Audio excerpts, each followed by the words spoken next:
Yeah, I'm going to introduce the No Tax Breaks for ICE Contractors Act. It's very similar. If you are a corporation that has the contracts as business with ICE and profits off a deportation machine, your California tax breaks need to be canceled. This is to push corporations to do the right thing, to side with the American public, which now 48%, almost half of Americans now think we should abolish ICE. It should more than the people that say they shouldn't. It's 41%. But we should cancel the tax breaks.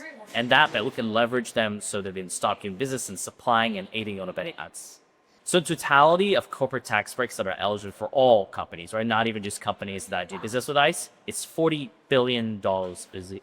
Now, my goal is not to save money poopery. I'm trying to get companies to stop doing business with ICE. There will be some, like Core Civic and Geo Group, which are private detention companies, which whole business practice is pretty reliant on the detention facility process.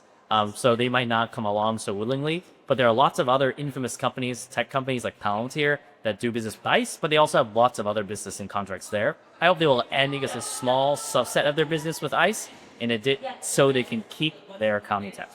Depending on the company, it could be a lot of money that is riding on these businesses, and it's also one way to keep the public shame, right? Their employees, some of their board members, and the consumers and customers and Americans out there are really outraging ICE right now, and they don't like any association with ICE. And you're seeing this even on small, retail stores like Target, Walmart, and stuff like that right now. So you're seeing a lot more backlash against those corporations, and I think this will be one more push to make them do right.